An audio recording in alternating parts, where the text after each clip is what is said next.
आप नहीं ना जानते हैं।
सुबह समोसे की खुशबू नाक में भर गई।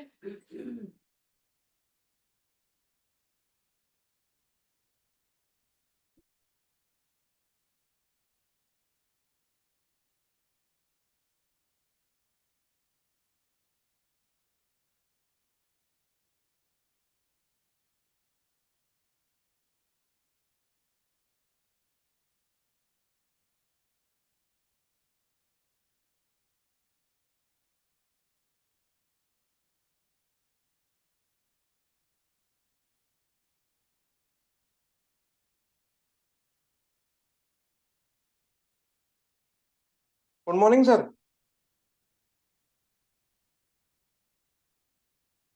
Hello sir, good morning.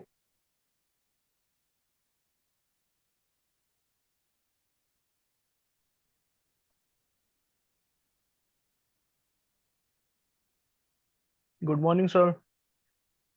कर दी। कर दी।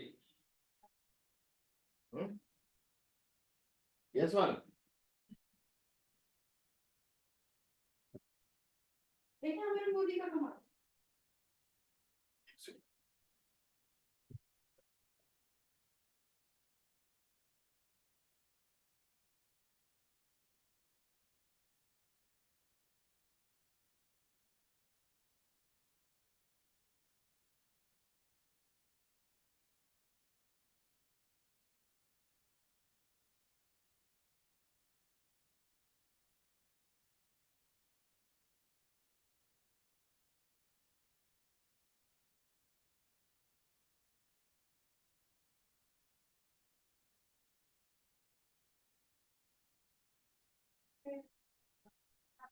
मेरी और एक्स्ट्रा है ना, तो 20 रुपए की ला देंगे, है ना। और बाकी जो रेगुलर आती है तो लाना ही भैया। फूल 2-3 दिन से तो बहुत ही कमा लेगा, तो 8 ही फूल दिया। थोड़ा सा फूल बढ़ाओ ना भैया, अभी एकदम कम कर दिया आपने सावन।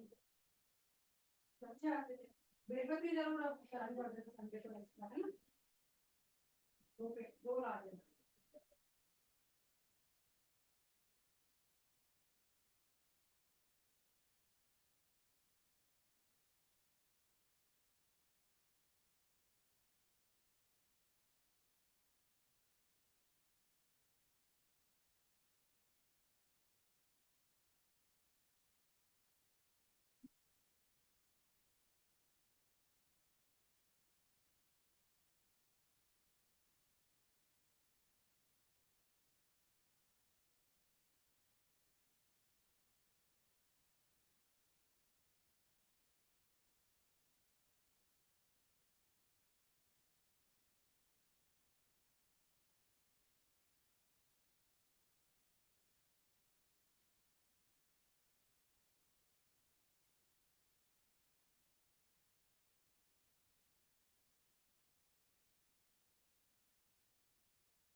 Uddhav, good morning.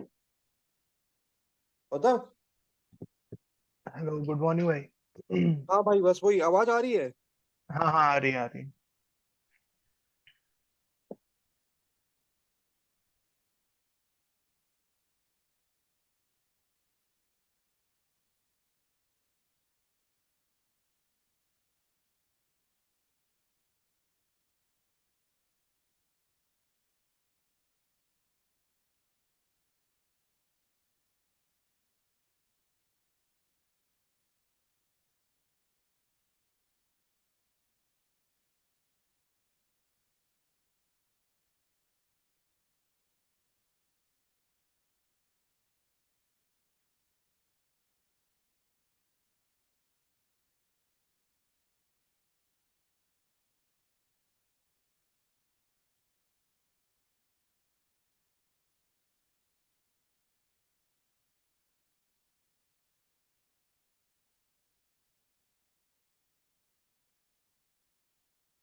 कब आएगा? क्या? शहर कब आएगा? आ जाएगा 3 तारीख से आएगा। अभी का। क्या बोला हुआ था?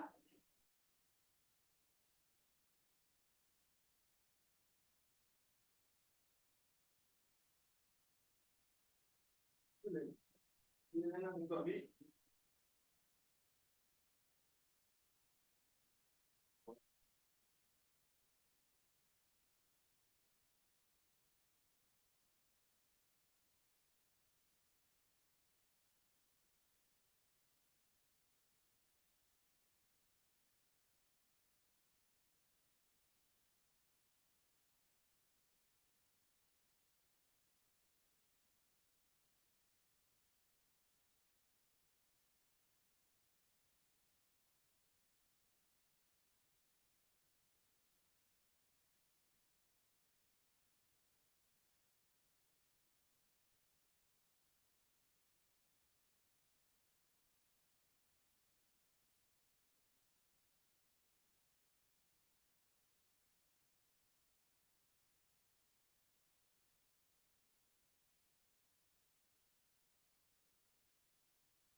वत्सली में दोनों ना प्रचोदयात्।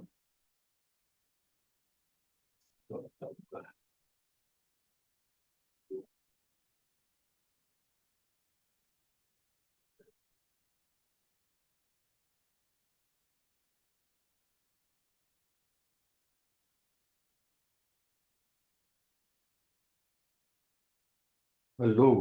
हो।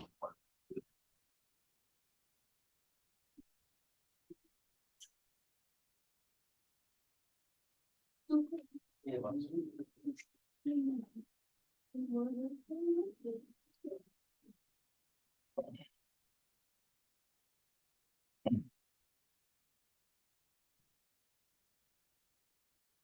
excellent. Okay. Hello everyone. Good morning, sir. Good morning. Good morning. Good morning. हाँ, गुड मॉर्निंग। थोड़ा सा डिले हो गया मैं। ओके।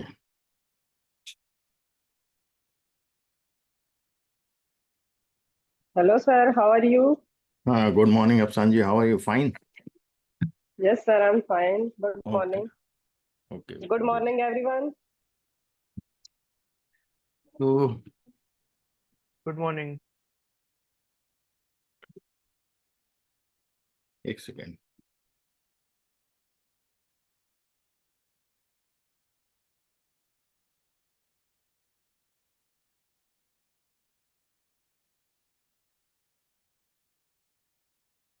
कल हमने देखा था dictionary, last data type dictionary देखा, और उसके साथ हमने कुछ कंडीशनल स्टेटमेंट्स के बारे में देखा था। इफ और इफ एल्स। इसके बाद हमने कुछ लूप्स देखे थे, व्हाइल लूप्स और फॉर लूप्स। आज हम बात करेंगे फंक्शंस की। ठीक है।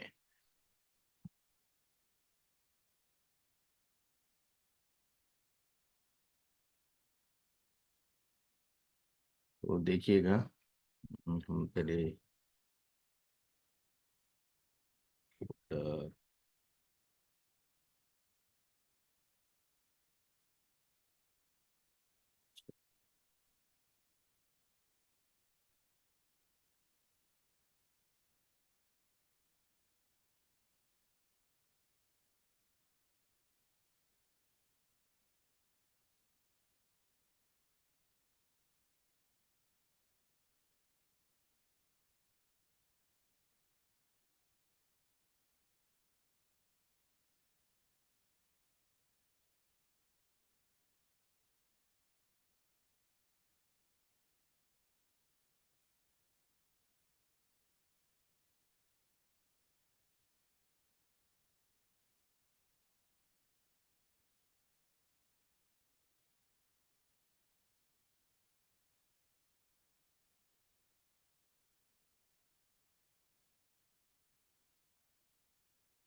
देखिए, पाइथन फंक्शंस क्या होते हैं।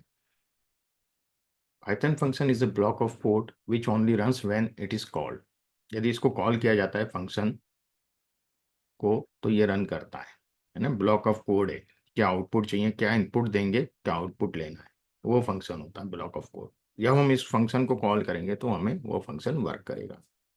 अ function is a set of code that perform some task. वो कुछ टास्क आपके लिए परफॉर्म करेगा। ये प्रोग्रामिंग का पार्ट हो जाता है। You can pass data. आप उसमें डेटा पास कर सकते हैं फंक्शन में S parameters into a function. Parameter होते हैं उसके, जो भी एक्स वाई हम ले रहे हैं। तो सिंटेक्स ऑफ फंक्शन पाइथन में क्या होता है, डिफाइन इज द कीवर्ड और फंक्शन नेम जो भी आप लिखना चाहें। और उसके बाद पैरेंथेसिस, कॉलन और जो भी स्टेटमेंट आपको चाहिए। तो इस प्रकार से हम लोग फंक्शन क्रिएट करते हैं, बहुत सिंपल है। जैसे कि मैंने एक फंक्शन यहाँ क्रिएट किया है, डिफाइन, मैंने नाम दे दिया माय फंक्शन, ठीक है। और इसके बाद मैं चाहता हूं कि ये प्रिंट करे, जब भी मैं इस फंक्शन को कॉल करूं माय फंक्शन, तो ये प्रिंट करे हेलो फ्रॉम ए फंक्शन। यदि मैं इसको रन करता हूं तो ये ग्लोबल एनवायरनमेंट में है अब मेरे। और यदि मैं बोलता हूं कि भाई माय फंक्शन रन करो, है ना, तो देखिएगा कि मैं जब इसको रन कर रहा हूँ तो आउटपुट दे रहा है हेलो फ्रॉम ए फंक्शन। तो जो भी हम स्टेटमेंट में लिखते हैं फंक्शन के, ये स्टेटमेंट है नीचे, है ना। जैसे को दो पार्ट होते हैं, मैंने बताया, function name and statement, define से चालू होता है। तो हम कोई भी तरह के फंक्शंस क्रिएट कर सकते हैं। अब पैरामीटर्स एंड आर्गुमेंट्स क्या होते हैं? Information can be pass to functions as a parameter. कोई भी इंफॉर्मेशन हम फंक्शन में पास करेंगे वो पैरामीटर कहलाएगी। Parameters are specified after a function name. Function name के बाद आते हैं इनसाइड द पैरेंथेसिस। ये जो पैरेंथेसिस होती है इनके अंदर हम लोग पैरामीटर रखते हैं, ठीक है। You can add as many as parameters as you want, just separate with them with comma. Okay. तो the following example is the function of one. ये मैं आपको बताता हूँ, इससे अच्छा मैं ये नीचे वाला एग्जाम्पल जो है देखिएगा। हम सबको मालूम है कि जो सरकमफ्रेंस ऑफ सर्किल का फॉर्मूला होता है वो 2πr होता है बिल्कुल। है ना। अब मुझे एक फार्मूला, एक फंक्शन डिफाइन करना है कि मैं खाली रेडियस डालूं और मुझे सरकमफ्रेंस बता दे सर्किल की वो, ठीक है। ये मैं फंक्शन चाहता हूं, तो मैं एक फंक्शन डिफाइन करूंगा, उसका नाम कुछ भी दे सकता हूं, जैसे CIR दे दिया, है ना, सरकमफ्रेंस। तो सरकमफ्रेंस में पूरा भी नाम दे सकता हूं, ये नाम दे दिया। अब ये तो फंक्शन का नाम हो गया। अब सर्किल में तो एक ही पैरामीटर होता है, रेक्टेंगल में दो होते हैं, लेंथ एंड ब्रेथ या विड्थ। सर्किल में खाली रेडियस होता है, तो मैं एक ही वेरिएबल पास करूंगा, एक्स इज द रेडियस, है ना, जो भी हम रेडियस रखेंगे। अब मैं ये बता रहा है कि मैं डिफाइन कर रहा हूं एक फंक्शन सरकमफ्रेंस नाम का, जिसमें एक पैरामीटर रहेगा। अब वो पैरामीटर क्या रोल निभाएगा स्टेटमेंट में? मुझे सरकमफ्रेंस चाहिए, जिसको मैं सी से ले रहा हूं, है ना, यहाँ पे सी दे दिया।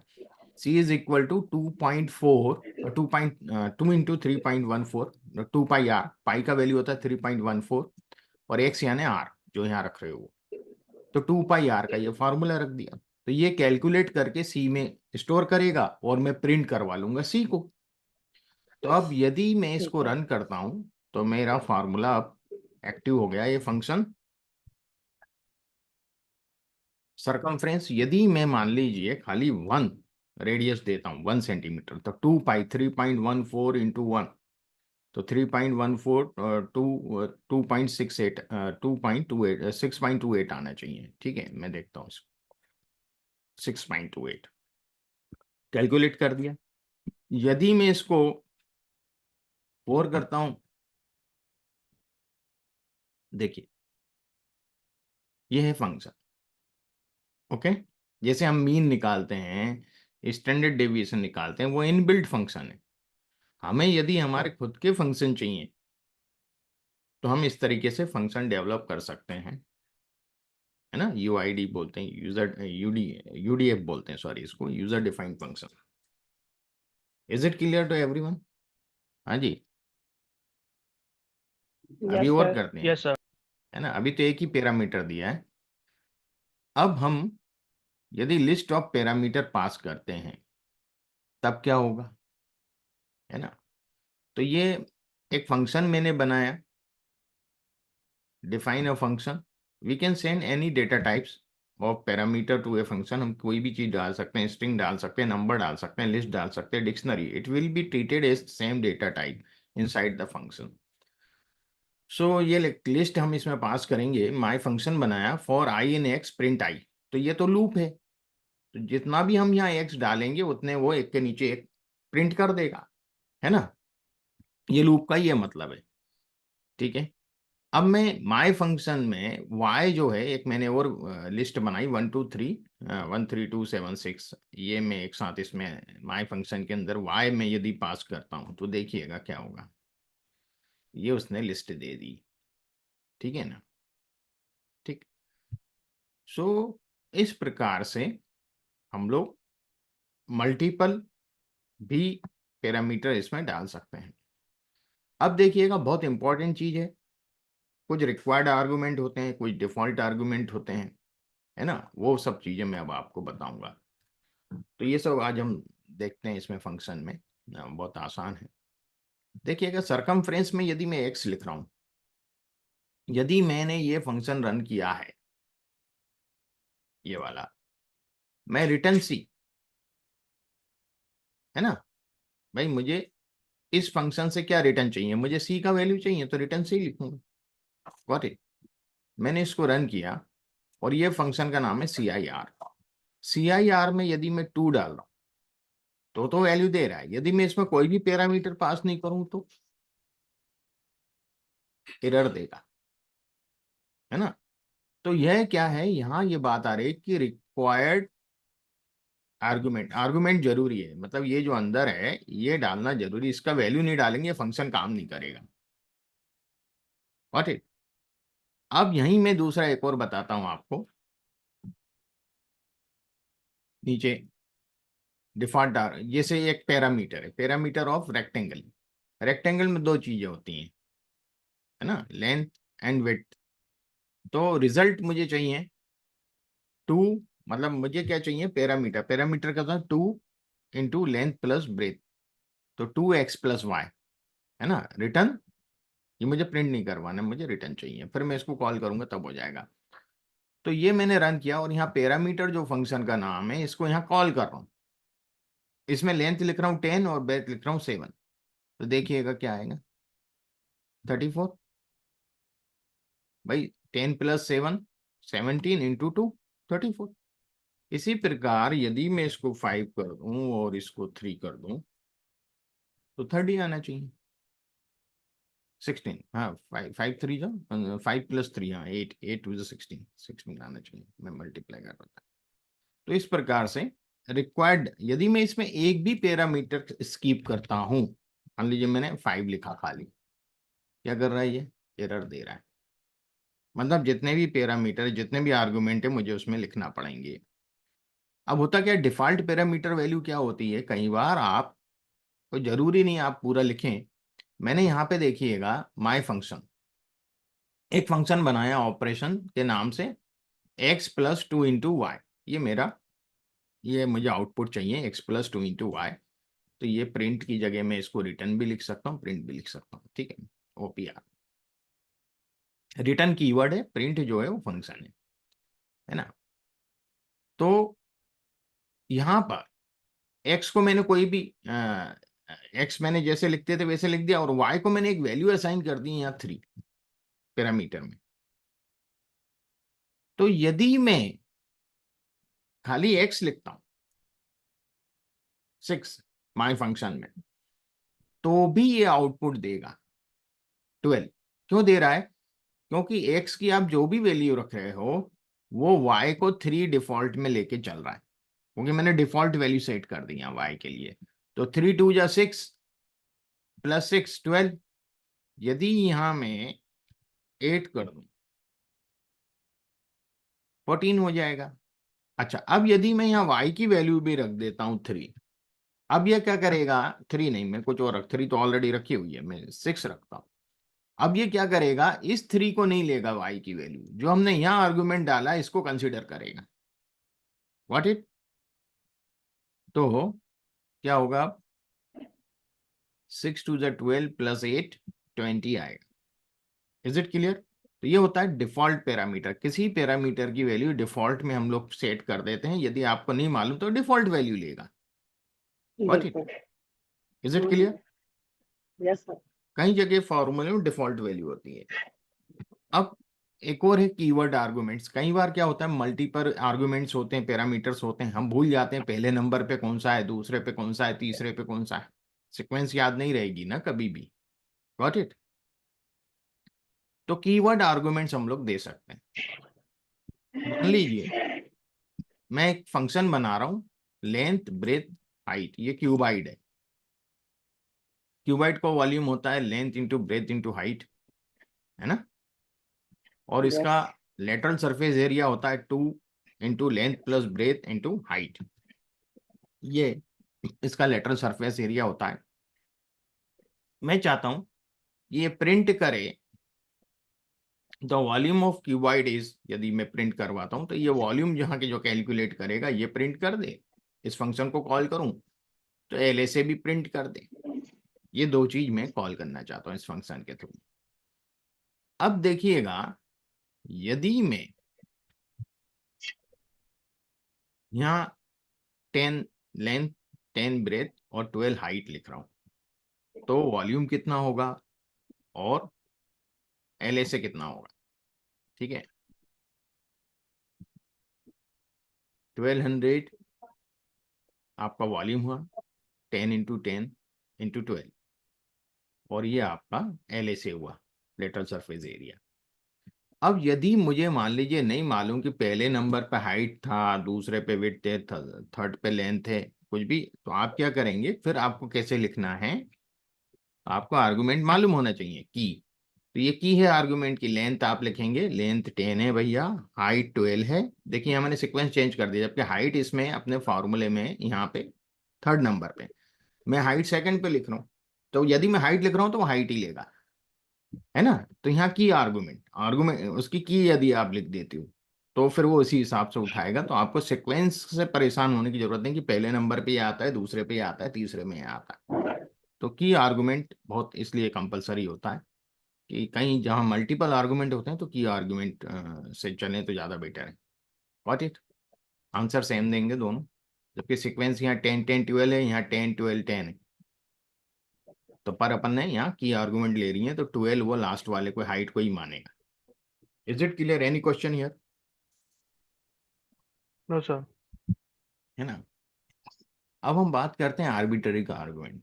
आर्बिट्ररी आर्गुमेंट क्या होते हैं, जैसे कि सम कर रहे हैं हम, है ना। अब सम में आपको 2 नंबर का भी सम कर सकते हो और 50 नंबर का भी सम कर सकते हो, कर सकते हो आप। Yes, sir. तो आप कितने आर्गुमेंट डालोगे? आप तो इन्फिनाइट आर्गुमेंट हो सकते हैं उसमें, X plus Y plus Z plus D plus E plus F plus Z, ऐसा कुछ भी हो सकता है, वो हो सकता है। बिल्कुल। पर सम का फंक्शन जब भी हम लिखते हैं तो सम के फंक्शन में हमें इसे जरूरत ही नहीं पड़ती, फटाफट एड करके दे देता है, एक ही आर्गुमेंट डालते हैं। Got it. तो if you do not know how many arguments that will be passed into your function, कितने आर्गुमेंट पास होंगे, तो add a asterisk before the parameter name in the function. This way the function will receive a tuple of arguments and can assess the item accordingly. देखिएगा, जैसे मैं 8 का function बना रहा हूँ, है ना, तो मैंने एस्ट्रिक लगा दूंगा और फिर उसका आर्गुमेंट लिख दिया मैंने। आर्गुमेंट एक्स वाई जेड कुछ भी हो सकता है, मैंने ये लिखा है। टोटल 0 0 से स्टार्ट, फॉर आई ने ए में जो भी लिखा होगा टोटल प्लस इक्वल टू आई, मतलब ये 1 1 बढ़ता चला जाएगा, उसके आगे के नंबर रहेगा। Print this some is total, है ना। तो यदि ये फंक्शन मैंने रन किया, और मैं अभी इसमें सब हटा देता हूँ 2 सेकंड को, और ये इसको कॉल भी कर रहा हूँ नीचे, है ना, फंक्शन डिफाइन तो हो रहा है, कॉल भी कर रहा हूँ, तो देखिएगा इसको समझिएगा। अब कुछ भी नहीं लिखा है तो 0 ही होगा ना सम। यदि मैं यहाँ 2 6 लिख दूं तो क्या होगा, 8 आया। मैं और नंबर बढ़ा दूं तो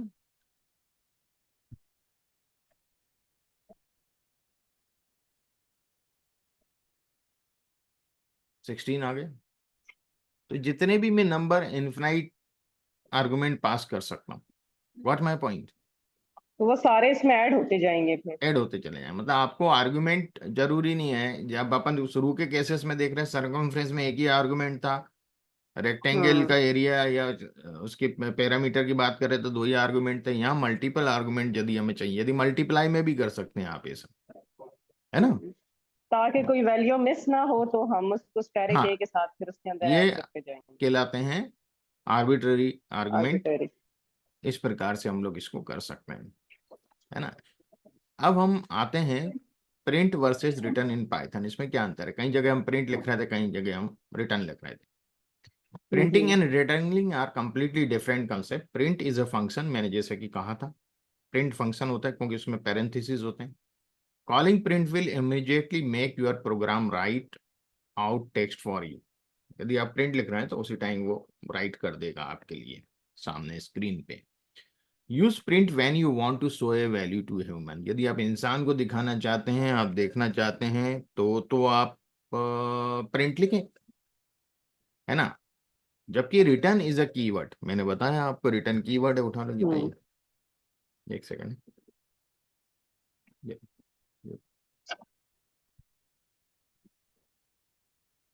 return is a statement keyword, और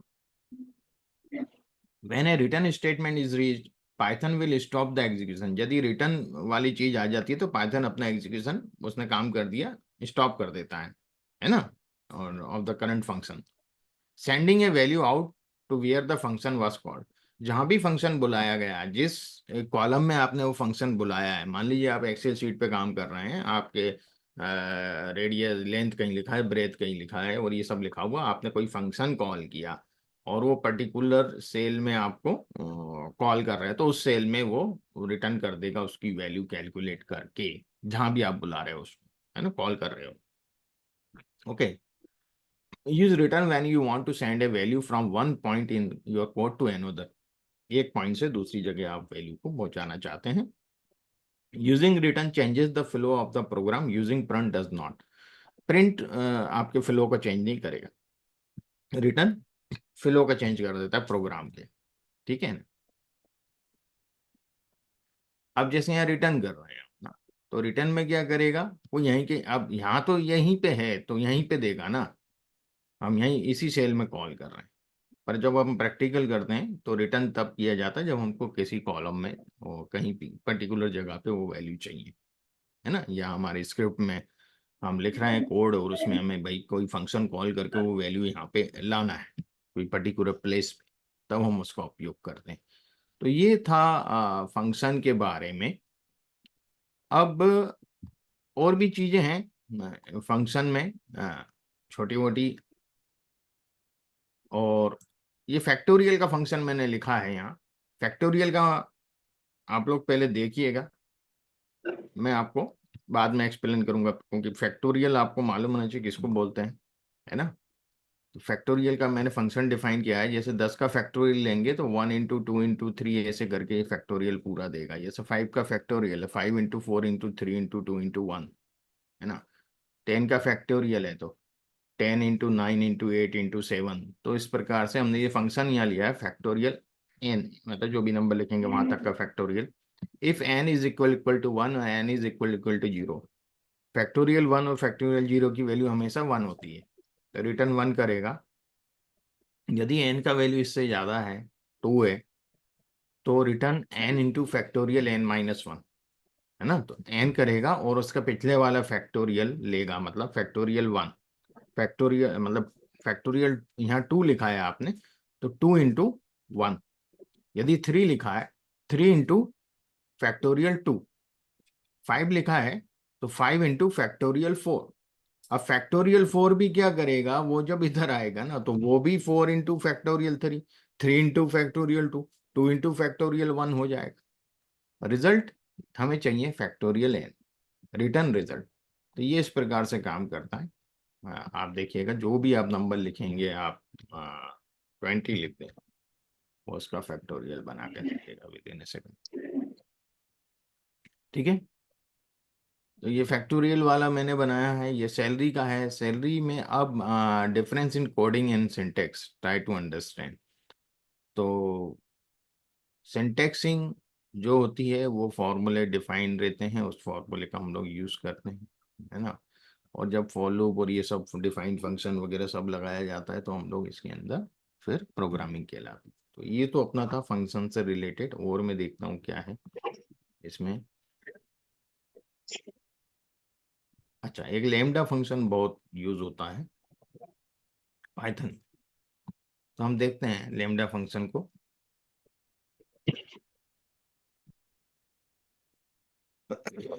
ये मोस्टली यूज होता है फंक्शन के अंदर, फंक्शन यूज होता है कहीं पर। तो lambda function is small anonymous function, anonymous हमें नहीं मालूम है ना। Lambda function can take any number of argument but can only have one expression, इसमें एक ही एक्सप्रेशन होती है। जब हम खुद फंक्शन डिफाइन करते हैं तो आपने देखा था मैंने दो एक्सप्रेशन लिखी थी, एक तो मैंने एल से फाइंड आउट किया था, एक वॉल्यूम फाइंड आउट किया था, गॉट इट, दो एक्सप्रेशन थी। यहाँ पर एक ही आउटपुट देगा, एक ही एक्सप्रेशन होगी। तो लेमडा फंक्शन में आर्गुमेंट तो कितने भी हो सकते हैं पर स्टेटमेंट एक ही होगा, एक्सप्रेशन एक ही होगी।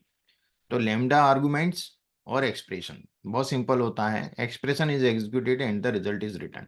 देखिए लेमडा फंक्शन, वहां हम फंक्शन को डिफाइन कर रहे थे, फंक्शन नेम दे रहे थे। यहाँ एनोनिमस फंक्शन है, कोई नाम नहीं दिया जाता है फंक्शन को, है ना।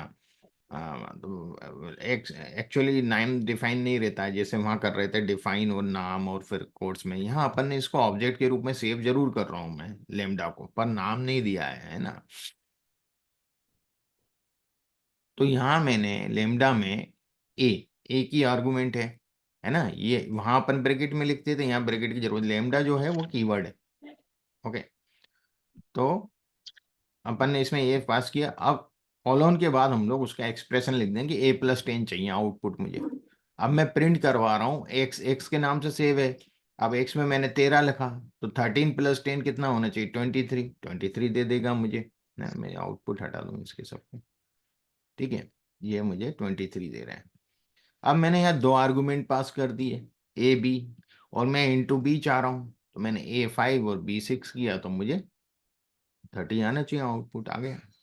अब मैंने 3 कर दिए, A B C, A+B/C करना है मुझे, और ये आर्गुमेंट मैंने, क्योंकि अपन वैसे नाम नहीं है ये, तो AX मैंने एनोनिमस फंक्शन होते हैं ये, है ना। तो ये अपन ने दे दिया इसको। when to use the, why to use the lambda function, यदि हम कब करें और कहाँ करें, क्यों करें। The power of lambda is better shown when you use them as a anonymous function inside another function। मैंने बताया ना, दूसरे फंक्शन के अंदर जब अपन इसको यूज करते हैं तो ज्यादा पावरफुल होते हैं। Say you have a function definition that takes one argument and that argument will be multiplied with an unknown number।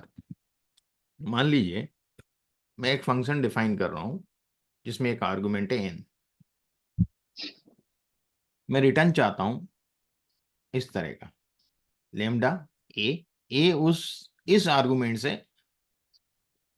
Multiply. तो माय फंक्शन का तो एक ही आर्गुमेंट है 7। यदि मैंने 7 लिखा तो एरर दे रहा है, क्योंकि लेमडा का ये तो मैंने लिखा नहीं ना किससे मल्टीप्लाई होगा।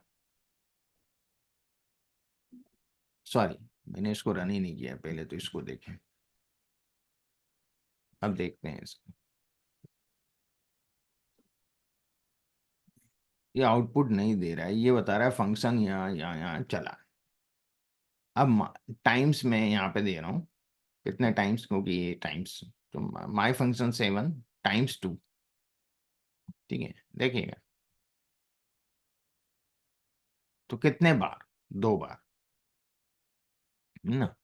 टाइम्स माई फंक्शन को 7 तो मैं लिख रहा हूँ, 7 लिख रहा हूँ तो कुछ भी नहीं दे रहा ना आउटपुट, पर टाइम्स लिखूंगा और टाइम्स के अंदर फिर ये लेमडा वाला वैल्यू है ए। यदि यहाँ 3 डालूंगा तो 21।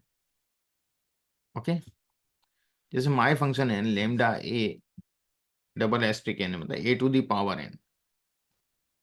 यदि मैं 2 लिखता हूं और माई डबलर माई फंक्शन 2 है ना, एंड माई डबलर 12, देखिएगा क्या होता है 144। तो यहां पर हमें जो मैंने माई फंक्शन को एक अलग से ऑब्जेक्ट नेम देंगे, उस ऑब्जेक्ट नेम के अंदर आप लेमडा फंक्शन का आर्गुमेंट डालेंगे।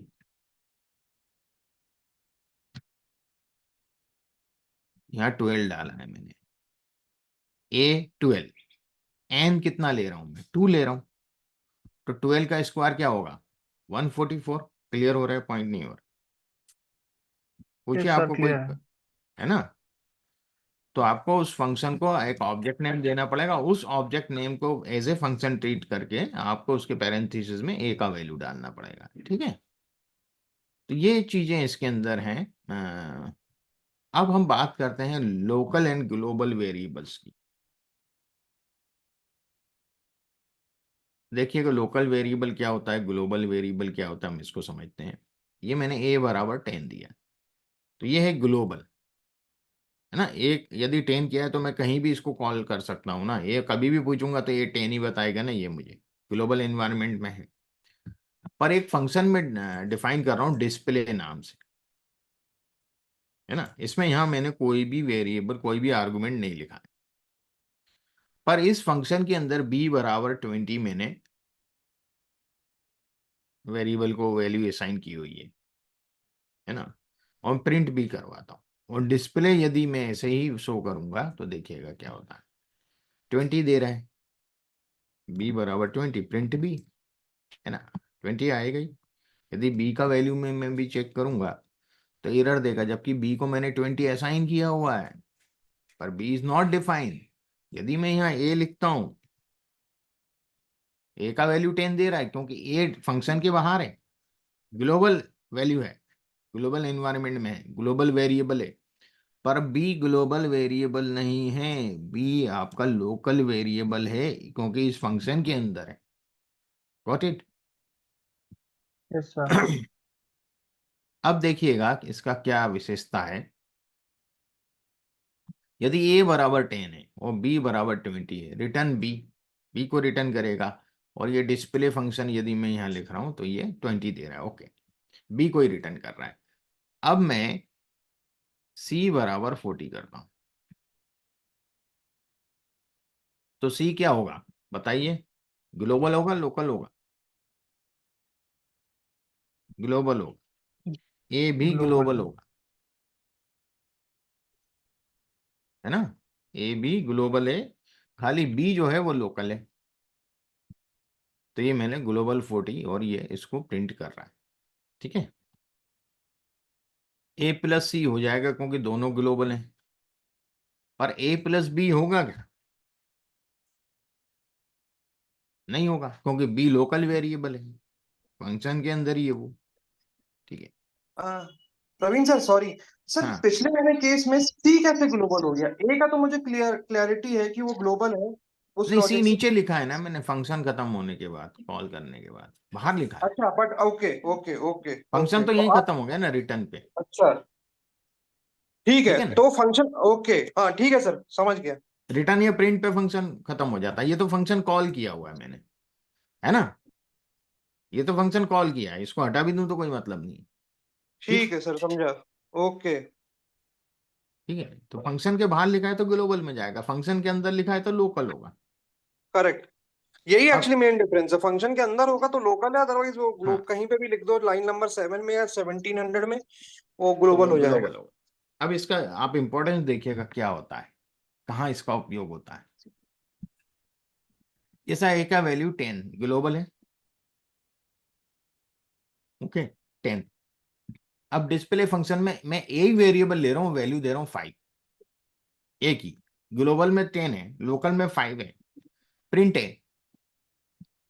यदि मैं फंक्शन कॉल करूंगा तो फंक्शन में तो 5 बताएगा, बता रहा है। बिल्कुल। So if global and local variable name is same, then the preference would be given to local variable. Local variable. यदि किसी फंक्शन में ग्लोबल और लोकल वेरिएबल का ऑब्जेक्ट नेम सेम रख दिया है तो वो लोकल वाले को प्रेफर करेगा, ग्लोबल वाले की वैल्यू नहीं लेगा वो।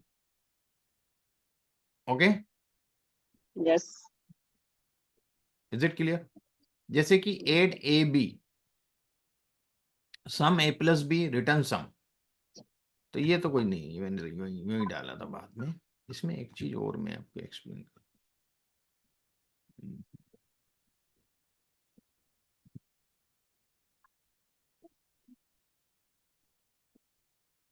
अब देखिएगा मैंने इसको लोकल वाले को कमेंट कर दिया, तो अब इसने क्या ले लिया, ये क्या दे रहा है, ए का वैल्यू 10 10। दे रहा 10 दे रहा है। है ना। तो डिफॉल्ट में तो ये क्या लेगा, Global. ग्लोबल लेगा। यदि नेम दोनों के सेम है, ऑब्जेक्ट नेम सेम है, तो फंक्शन ग्लोबल मतलब लोकल लेगा। यदि फंक्शन में यदि ऑब्जेक्ट नेम इसके और इसके सेम है तो ये लोकल का वेरिएबल का वैल्यू उठा के लाएगा। कई बार ये बात हमें ध्यान रखना पड़ती है जब एनालिसिस करते हैं कि वो वैल्यू कौन सी उठा रहा है। व्हाट इट, यस समझ आए आप, इसकी बारीकी समझ रहे हैं ना। तो कभी भी ऐसा वेरिएबल का नाम ना रखें जो आपके पास ऑलरेडी है किसी कॉलम में कहीं पे। What yes it, sir. वो कभी भी लोकल वेरिएबल का नाम और ग्लोबल वेरिएबल का नाम एक जैसा नहीं होना चाहिए, ठीक है। नहीं तो वो कहाँ से वैल्यू उठा के ला रहा है, आप तो आगे काम कर रहे हो, आपको पता ही नहीं चलेगा वैल्यू लोकल की उठा के ला रहा है जबकि आपको ग्लोबल की चाहिए थी किसी और कॉलम से। Is it clear. और जो फंक्शन में यस सर। वैल्यू डाल रखी होगी वो वैल्यू से करके ला रहा है वो चीजें।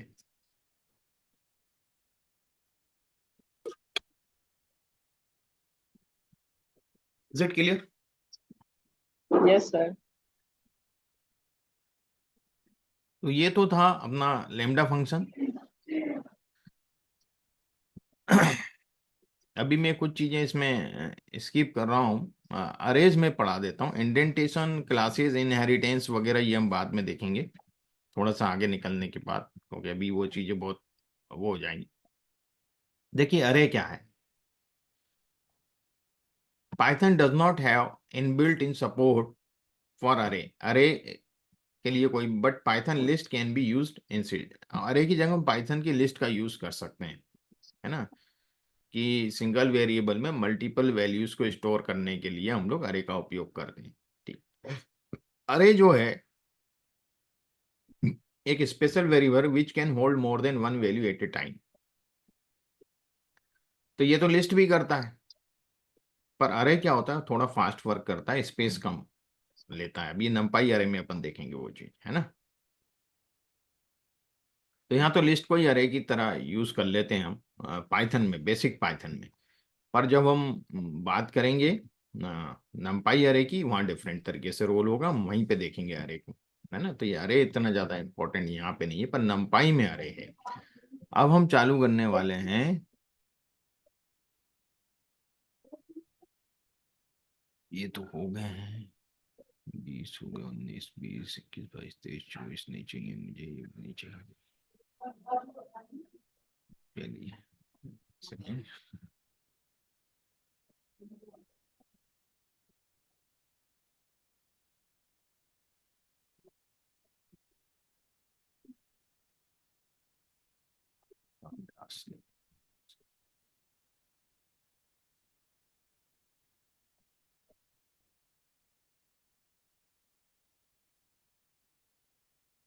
अभी उप्स वगैरह हम लोग बाद में देखेंगे, उप्स के कंसेप्ट अभी नहीं बता रहा हूँ क्योंकि आप लोग फिर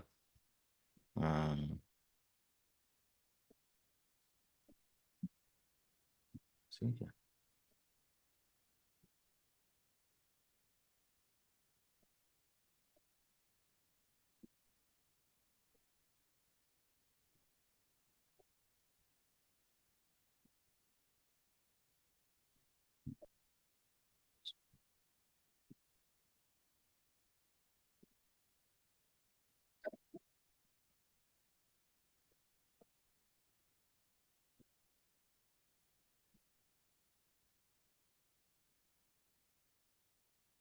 देखिएगा पांडास क्या है, एक पैकेज है जो कि fast, flexible and expressive data structure design to make working with relational and label data के लिए यूज होता है। टेबुलर फॉर्मेट में जो डेटा है उसके लिए हम पांडास का उपयोग करते हैं, ठीक है।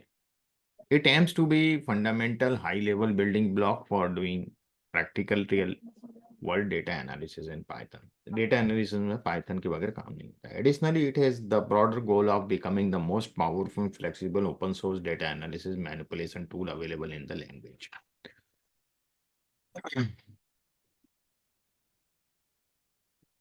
हर तरह के डेटा के लिए, रिलेशनल जो डेटा की बात करें इसके लिए सूटेबल होता है। Tabular data with heterogeneously typed columns, है ना, as in SQL, table and Excel spreadsheet सबके लिए काम कर सकते हैं। ऑर्डर एंड ऑर्डर कैसा भी डेटा हो, टाइम सीरीज वगैरह का सबका रहता है। Arbitrary matrix data, homogeneously typed और heterogeneous, row and columns levels यदि मैट्रिक्स फॉर्मेट में, वो भी कर सकते हैं। Any other form of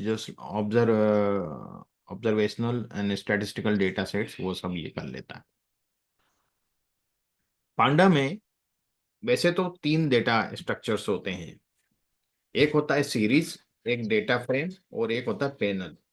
panel generally multi dimensional होता है तो हम उसका उपयोग नहीं करते हैं, इसलिए यहाँ मैंने खाली 2 ही शो किए हैं, सीरीज और data frame. Series actually a column, her column को हम एक सीरीज बोल सकते हैं, और डेटा फ्रेम में मल्टीपल कॉलम्स होते हैं, 2 डायमेंशनल होता है डेटा फ्रेम, सीरीज 1 डायमेंशनल है। तो ये 2 डेटा सेट होते हैं। पांडा जो है वो नमपाई के ऊपर डेवलप किया गया था। नमपाई जब वो पढ़ेंगे तो उसमें भी मैं बताऊंगा। अरे अब here are just few of the things that pandas does well, बहुत अच्छे से करता है। Easy handling of missing data, missing data को बहुत अच्छे से हैंडल करता है, रिप्रेजेंटेड एज एन नैन के रूप में, not a number, in floating point as well as non floating point data. Floating और नॉन फ्लोटिंग पॉइंट डेटा में वो मिसिंग वैल्यू को बहुत अच्छे से ट्रीट करता है। Size mutability, columns can be inserted and deleted from data frame in higher dimensional object, है ना, आप कॉलम ऐड करना चाहते हैं, रो ऐड करना चाहते हैं, वो सब हो जाता है।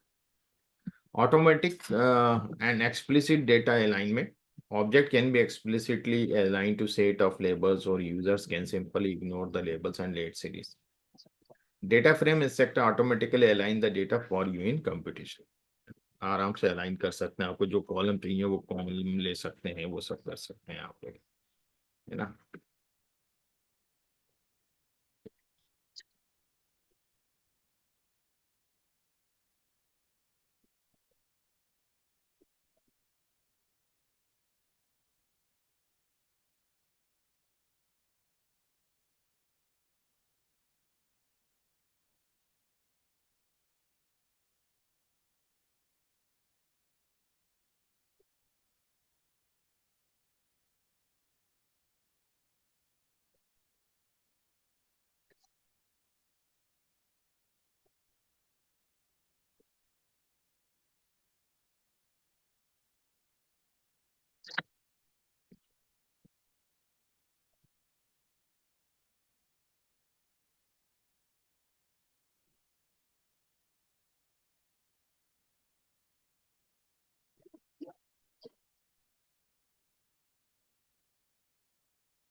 हेलो, यस,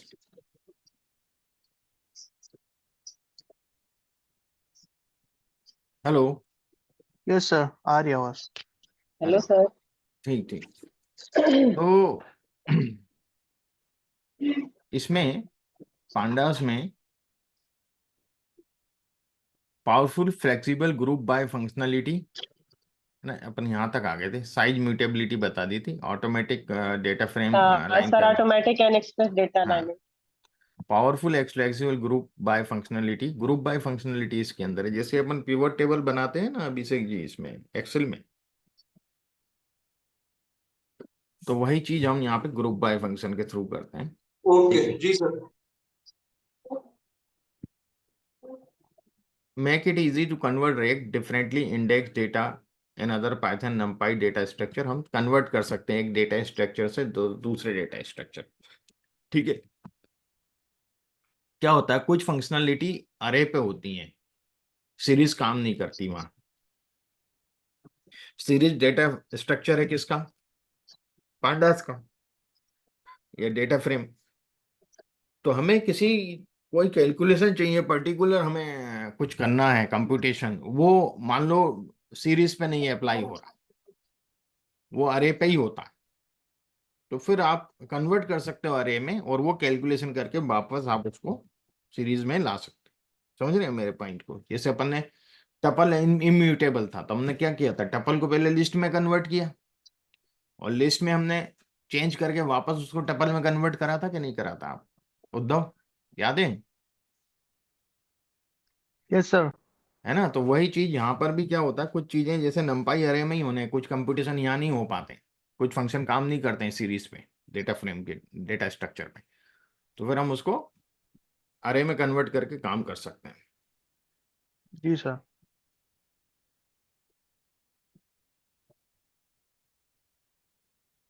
अब इंटेलिजेंट लेबल बेस्ड स्लाइसिंग कर सकते हैं, लेबल के हिसाब से हमने स्लाइस करना है, डेटा को डिवाइड करना है। फैंसी इंडेक्सिंग, अपने हिसाब से इंडेक्सिंग कर सकते हैं। Subsetting of large data set के छोटे छोटे सेट बना सकते हैं। Intuitive merging and joining data sets, हम मर्ज कर सकते हैं, डेटा को ज्वाइन कर सकते हैं, रीसेप कर सकते हैं डेटा को। Pivoting of data sets, hierarchical levelling of axes, axes की हम हायरार्किकल लेवलिंग कर सकते हैं, है ना। Robust IO input output tools for loading data, है ना, फ्रॉम फ्लैट फाइल CSV से हम लोड कर सकते हैं, एक्सेल सीट से कर सकते हैं, सिक्वल से, HDF5 फॉर्मेट से भी, जो हॉरिजॉन्टल डेटा फाइल सिस्टम है उससे भी हम कर सकते हैं। टाइम सीरीज स्पेसिफिक फंक्शनलिटीज में है, data range generation and frequency conversion, moving window statistics, shifting and lagging, जो सब इसके अंदर है। अब देखिएगा, इंट्रो ऑफ डेटा स्ट्रक्चर की हम बात करें तो नम पांडास जो है वो नमपाई के ऊपर ही बना हुआ है। तो मैं यहाँ दोनों इंपोर्ट कर रहा हूँ। नमपाई को जब भी इंपोर्ट करते हैं कुछ एलियास दे देते हैं, NP दिया जाता है मोस्टली, यहाँ PD देते हैं, है ना। ये हमने दोनों इंपोर्ट कर लिए। अब series is one dimensional labelled array capable of holding any data type, हर तरह का डेटा टाइप होल्ड कर सकती है, इंटीजर हुआ, स्ट्रिंग हुआ, फ्लोटिंग पॉइंट हुआ, नंबर्स हुए, पाइथन ऑब्जेक्ट्स हुए, etcetera. The access labels are collectively referred to as the index. The basic method of create a series is to call. जैसे कि पांडास सीरीज है ना, डॉट सीरीज करके आप डेटा आप लिखेंगे इंडेक्स डेटा टाइप कॉपी। यहाँ मैं आपको सीधे एक सिंपल चीज दे रहा हूँ, एक एम्प्टी सीरीज बना रहे हैं, PD for pandas dot series, S के नाम से इस ऑब्जेक्ट को मैंने सेव कर दिया।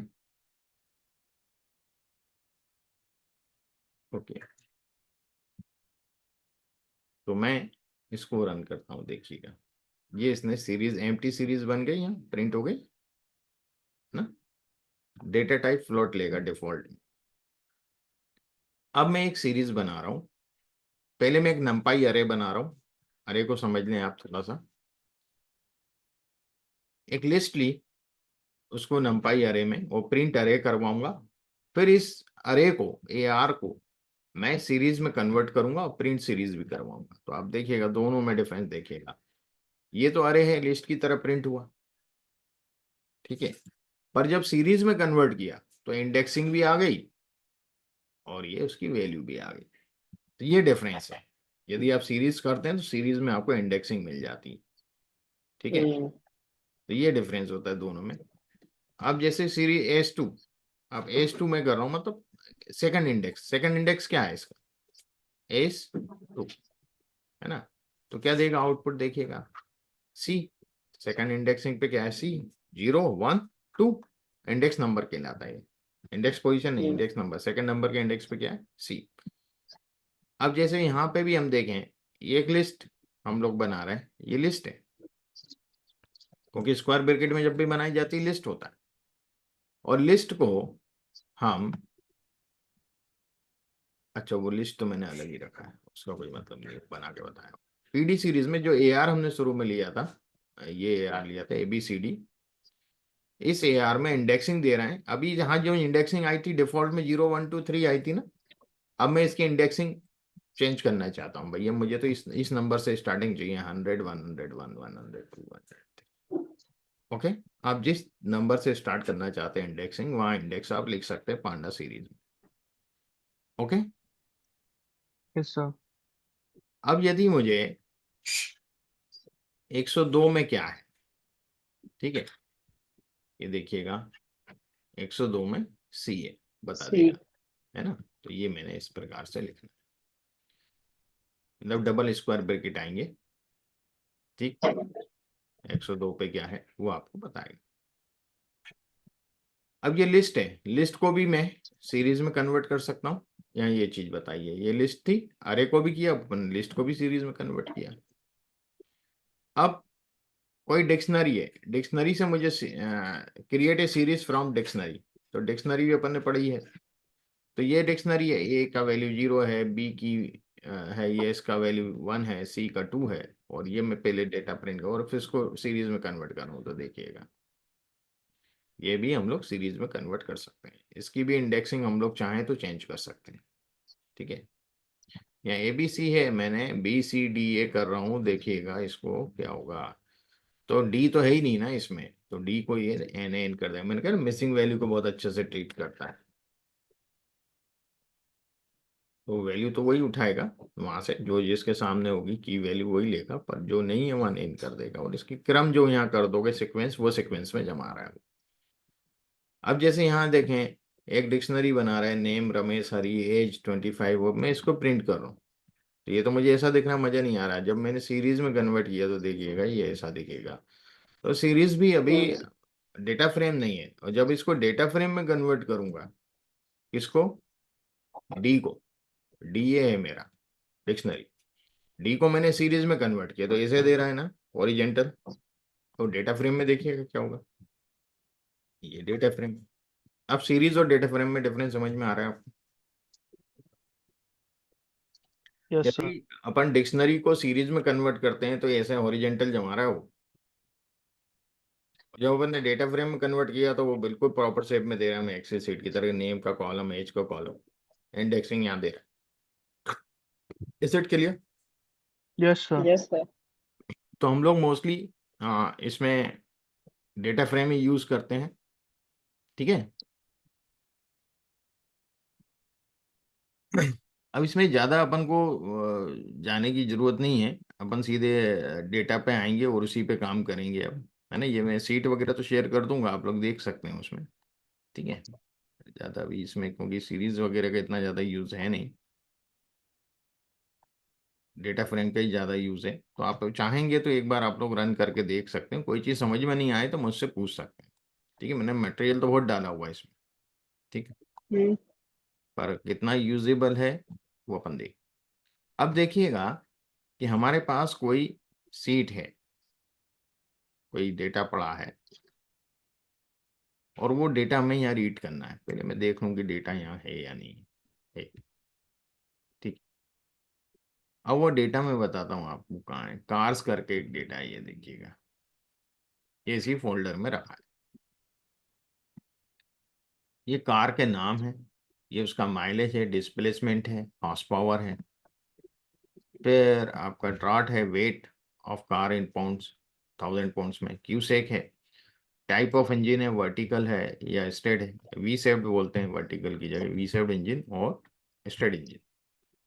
फिर गियर ट्रांसमिशन ऑटोमेटिक है, मैनुअल है, number of gears, forward gears कितने हैं, नंबर ऑफ कार्बोरेटर कितने हैं, नंबर ऑफ सिलेंडर कितने हैं, ये सब इसके अंदर दिया हुआ है। ये डेटा है।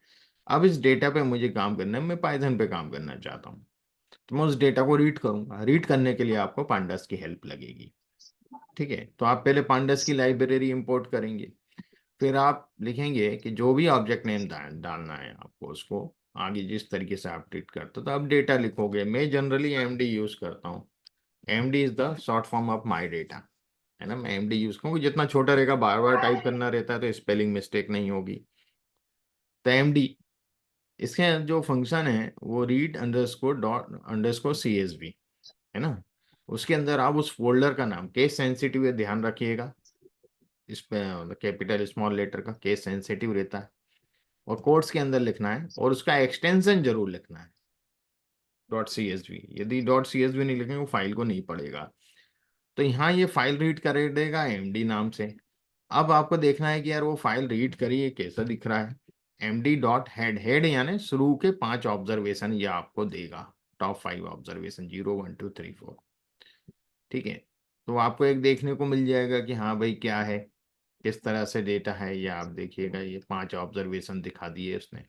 पहली चीज हमने हेड चेक करी। दूसरी चीज, यदि हम कोई भी इस तरह की चीज को स्टडी करते हैं, दूसरी चीज होती है इंफॉर्मेशन। तो एमडी, जिसको हम स्ट्रक्चर बोल सकते हैं, तो ये स्ट्रक्चर बताएगा हमें। देखिए, class pandas code data frame 32 entries यानी ऑब्जर्वेशन है, 0 इंडेक्सिंग से चालू है, 31 पे खत्म है। कॉलम 12 कॉलम है मेरे डेटा सेट में, ये इंफॉर्मेशन दे दी। पहला column model name 32 non null यानी मिसिंग वैल्यू नहीं है, ऑब्जेक्ट है क्योंकि कैटेगरिकल डेटा था। माइलेज फ्लोट डेटा है, डिस्प्लेसमेंट फ्लोट है, एचपी इंटीजर है, ट्रॉट फ्लोट है। इस प्रकार से टाइप ऑफ इंजन ऑब्जेक्ट है और ये इंटीजर है, ये डेटा टाइप दिए इसने। और नीचे ये भी बताता है कि फ्लोट के कितने हैं, 5 हैं, इंटीजर 4 हैं और ऑब्जेक्ट 3 है। अब क्या होता है कि मुझे यूनिक वैल्यूज मालूम करना है। सर, हेलो, एक हाँ छोटा सा क्वेश्चन था इस पे। हाँ अगर आप पुरानी वाली टेबल देखेंगे ये वाली में, राइट? हाँ। ओके, मैं इस पे क्लियर हूँ जहां जहां पे ये आया है। मेरे को एक बात बताइए, ये ड्राफ्ट को इसने फ्लोट कैसे पकड़ा? ड्राफ्ट को, क्योंकि ड्राफ्ट का इनपुट फाइल तो ड्राफ्ट नंबर है ना, ओ सॉरी, हाँ तो फ्लोट, ठीक ठीक ठीक ठीक, ओके ये डेसिमल में है ओके ना, okay. Sir sir sorry, my mistake sir. है ना। मेरे को लगा वो इंटीजर आना चाहिए था सर, मैं इसलिए एक्चुअली नहीं, पूछा। वो डेसिमल में था वहां पे, है ना। Okay okay okay sir, thank you, sorry my mistake sir. कोई दिक्कत नहीं। अब देखिएगा, हम जब भी डेटा होता है कैटेगरिकल जो वेरिएबल होंगे, हम उसकी कैटेगरी की नंबर ऑफ, कितनी कैटेगरीज है किसमें, number of unique values check करते हैं। तो यहाँ हम number of unique values check करेंगे, क्योंकि मैंने एमडी नाम दे दिया तो हर जगह मुझे एमडी लेना पड़ेगा डेटा की जगह।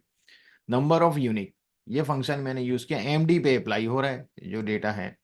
तो मॉडल नेम में तो पूरे 32 नाम डिफरेंट है, 32 यूनिक वैल्यू है, 32 ही ऑब्जर्वेशन थे।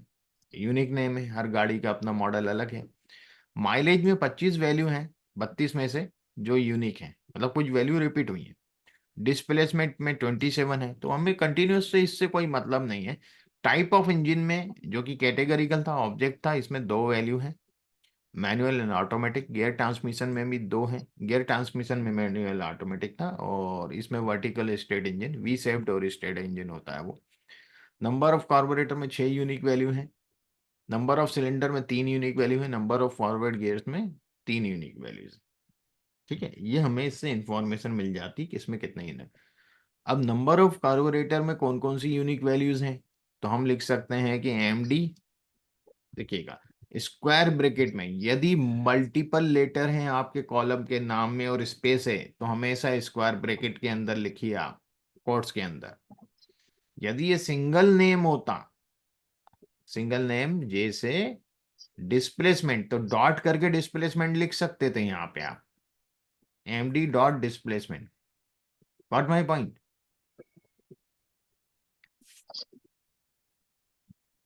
यहाँ मल्टीपल है ना लेटर, मल्टीपल वर्ड है, 1 2 3 और इसके बीच में स्पेस है, तो हमेशा कोट्स में स्क्वायर ब्रैकेट में लिखना पड़ेगा।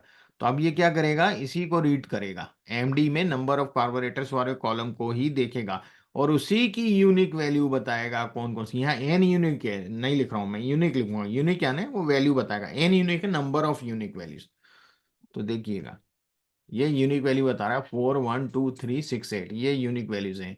एक कार्बोरेटर, 2 3 4 6 8, 5 कार्बोरेटर की कोई भी गाड़ी नहीं है। अब मैंने यही बताया था ना आपको कि यदि सिंगल वर्ड है किसी कॉलम के नेम में, एमपीजी सिंगल है ना, यहाँ पे देखिएगा एमपीजी सिंगल वर्ड है, एक ही वर्ड है, तो मैं डॉट करके भी लिख सकता हूँ और स्क्वायर ब्रैकेट में भी लिख सकता हूँ। What it, is it clear? Yes sir. और आपको मीन किसका चाहिए, मुझे माइलेज का चाहिए, तो पहले डेटा फ्रेम का नाम, फिर कॉलम का नाम और फिर फंक्शन, ये इसका सीक्वेंस होता है पाइथन में। Got it?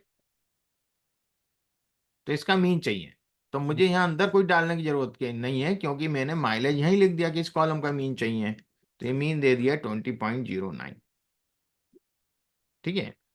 इसी प्रकार यदि मुझे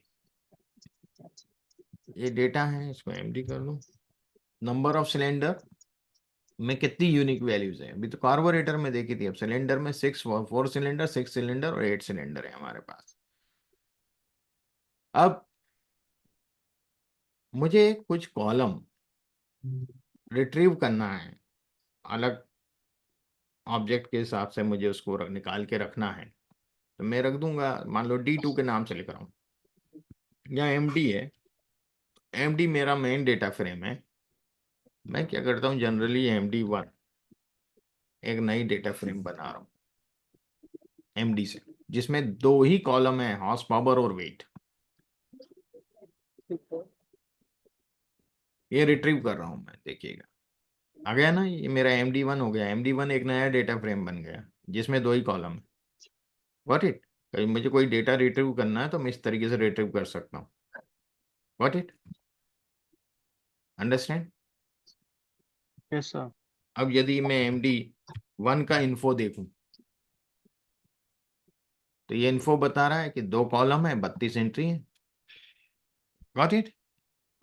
और MD1 का शेप देखूं, शेप हमें यहाँ भी मिल जाता है, इन्फो में ही साइज मिल जाता है ना, 32/2। पर अलग से आपको चेक करना, तो अब ये कीवर्ड है यहाँ, कॉमा वो पैरेंथेसिस की जरूरत नहीं पड़ती, 32 ऑब्जर्वेशन रो और ये कॉलम, ये बताता है। अब आपको मल्टीपल कॉलम सिलेक्ट करना है तो भी यही तरीका है ना, जैसे मैंने यहाँ किया था, यहाँ मैंने 2 कॉलम सिलेक्ट किए। लिखने का तरीका देखिएगा एक बार इंडेक्सिंग में, देखिएगा ये अंदर लिस्ट दिए, ये लिस्ट वाला स्क्वायर ब्रैकेट अंदर वाला, वो बाहर वाला यदि आप कोई भी उसमें से एक्सेस कर रहे हो तो स्क्वायर ब्रैकेट लगते ही है, पर एक से ज्यादा होंगे तो लिस्ट के भी स्क्वायर ब्रैकेट, तो इसलिए डबल आते हैं। ठीक है। यहाँ भी वही किया, मल्टीपल कॉलम लिए हैं, यहाँ भी एमडी कर देता हूँ, तो ये खाली प्रिंट करेगा, ये कहीं सेव नहीं कर रहा मैं, कोई ऑब्जेक्ट नेम नहीं दिया ना इक्वल करके, यहाँ कुछ भी MD2 MD3 कुछ भी नहीं दे रहा हूँ, तो ये खाली प्रिंट करके दिखा रहा है आपको, सेव नहीं कर रहा हूँ मैं इसको। ठीक है, ये हो गया। अब हमें कोई चीज एक्सेस करनी है पाइथन में, pandas provide a unique method to retrieve rows from a data frame. यदि हमें रो को रिट्रीव करना है, वही कॉलम के तो रिट्रीव का मैंने कन्वेंशनल मेथड आपको बताया। अब मैं रो को रिट्रीव करना चाहता हूं, तो data frame dot LOC location method is a method that takes only index labels and return row of or data frame with the index label exist in the caller data frame. तो देखिएगा LOC में हम लोग कैसे क्या करते हैं, LOC function बहुत यूज होता है, और यहाँ पर मैं एक काम कर रहा हूँ कि ये फाइल तो पढ़ ही रहा हूँ, इसमें इंडेक्स मैं चाहता हूँ कि भैया मॉडल नेम जो है ना वो 01 की जगह ये आ जाए, ये वाला कॉलम मेरा इंडेक्स रहे। नेम आ जाए। ठीक है ना, जैसे यहाँ 0 1 2 3 4 था पिछले इसमें, तो ये आ जाए, तो मैंने इसको कर दिया, तो यहाँ पर मॉडल नेम जो था ना वो कॉलम ना होके इंडेक्सिंग में आ जाए। इसका मुझे कैलकुलेशन से कोई लेना देना नहीं मॉडल नेम का, इसलिए मैंने उसका इंडेक्स ही बना दी, क्योंकि यूनिक वैल्यूज थी, 32 की 32 यूनिक थी, तो इंडेक्स हमेशा यूनिक होना चाहिए। अब मैं इसमें क्या कर रहा हूँ कि डेटा इंडेक्स लोकेशन, आई लॉक का मतलब है इंडेक्स लोकेशन। अब मुझे क्या चाहिए इसमें, 0 इंडेक्स और सेकंड रो, सॉरी 0 रो और सेकंड कॉलम, ऐसा इसमें आएगा। मैं बताता हूँ आपको, 0 2,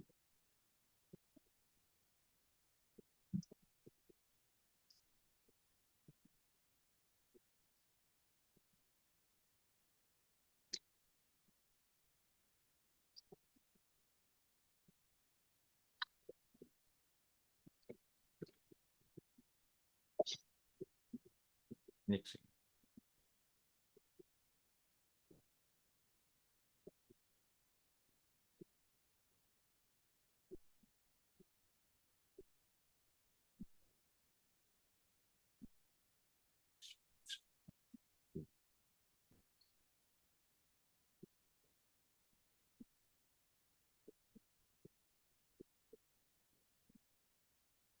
इंडेक्सिंग ले रहे हैं ना हम लोग, इंडेक्स ले रहे हैं, 0 इंडेक्स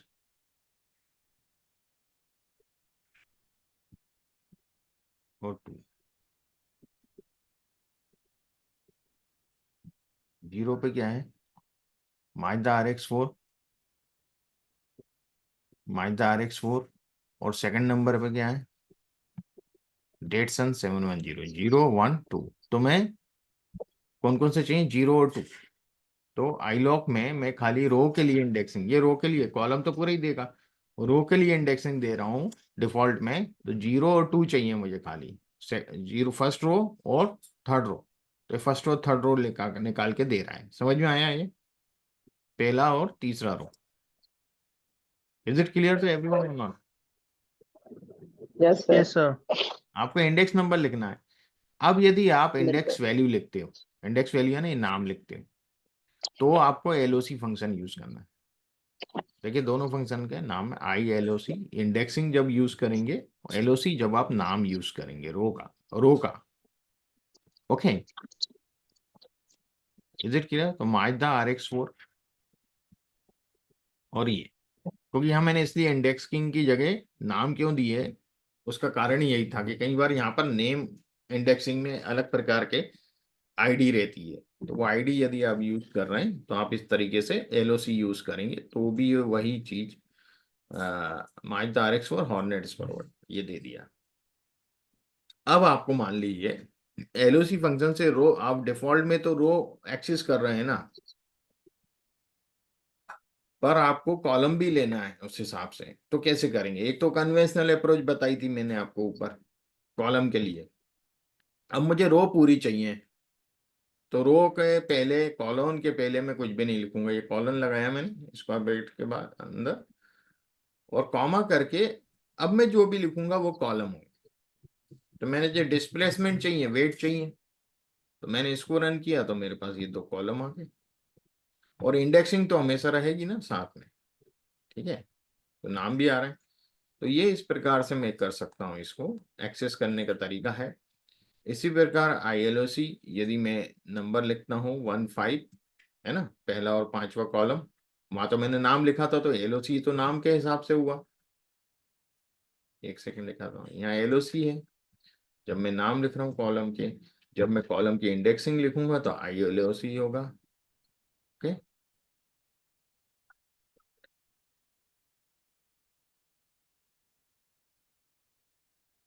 ILOC इंडेक्सिंग पहला और 5वां कॉलम। ओके, तो पहला और 5वां जो भी कॉलम होगा वो बता देगा निकाल के। तो इस तरह से हम रिट्रीव कर सकते हैं डेटा को, ठीक है।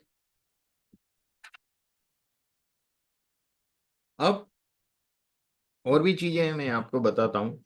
फर्स्ट डेटा मैं रिट्रीव कर रहा हूँ इंडेक्सिंग के एक हिसाब से, पहला और 5वां 8वां रो, फर्स्ट फिफ्थ एट्थ रो। सेकंड LOC के हिसाब से कर रहा हूँ, सेकंड डेटा जो है हॉर्नेट स्पोरा, तो ये भी रो है। फर्स्ट डेटा को प्रिंट कर रहा हूँ, फर्स्ट डेटा प्रिंट कर रहा हूँ, और ये मैंने NNN जो है वो नेक्स्ट रो में ले जाएगा इसको, सेकंड डेटा, ठीक है। देखिएगा,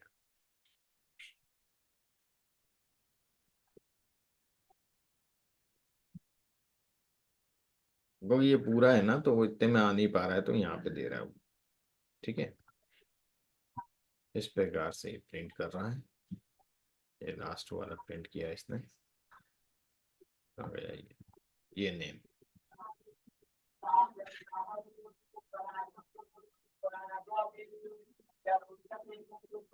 तो आप डेटा को अपने हिसाब से रिट्रीव कर सकते हो उसमें से। और अब हम देखते हैं, एक डेटा फ्रेम 1 बना रहा हूँ डेटा से, ILOC 7 11 7th और 11th रो और 6th और 8th कॉलम, ठीक है। देखिएगा ये हो गया, ठीक है। अब मैं यदि 2 लिख रहा हूँ तो सेकंड रो ही देगा ये खाली मुझे, है ना, सेकंड रो दे रहा है। इस प्रकार से आपको थोड़ी सी प्रैक्टिस करना है इसमें, और थोड़ा सा आप करेंगे प्रैक्टिस तो आराम से हो जाएंगी चीजें। आप पहले इसको रीड करना सीख लें। अब जो नेक्स्ट सेशन बिल्कुल। होगा हमारा, नेक्स्ट वीक में हम इसके अंदर ग्रुप बाय फंक्शन वगैरह ये सब उसमें देखेंगे। आप भी देख सकते हैं चाहे तो बीच इन बिटवीन आपके पास टाइम है, एक बार आप रीड जरूर करिए ये सब जो मैंने स्क्रिप्ट भेजा है जी सर। ना। और आज मैं सेकंड हाफ 3-4 बजे तक अपलोड करूंगा वीडियो वगैरह सब, कल का और आज का। और मटेरियल जी भी के लिंक भी आज दोबारा से ग्रुप में मैं शेयर जी कर दूंगा। लिंक तो वही है, पर आज जो नए लोग ज्वाइन करे हैं उनके लिए काम आ जाएगा, ठीक है ना। तो थोड़ा प्रैक्टिस करते रहें इन चीज़ों का। ग्रुप बाय फंक्शन में सब बताऊंगा आप लोग को। यदि थोड़ा बहुत जैसे जानते हैं ग्रुप बाय किसी और सॉफ्टवेयर में आपने पढ़ा है तो यहाँ उसको मैंने स्क्रिप्ट दिया हुआ है, आप अप्लाई करें। बाकी मैं इसकी बारीकियां आपको बता दूंगा नेक्स्ट सेशन, है ना। तो पहले हम पांडास ठीक को हो अच्छे गया से सर। करेंगे। हम्म। बोलें हेलो।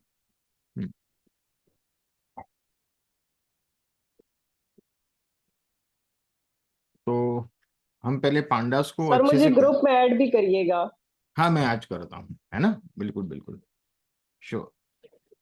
चलिए ठीक है, वाइंड अप करते हैं आज का सेशन यहीं पे, ठीक हो गया सर।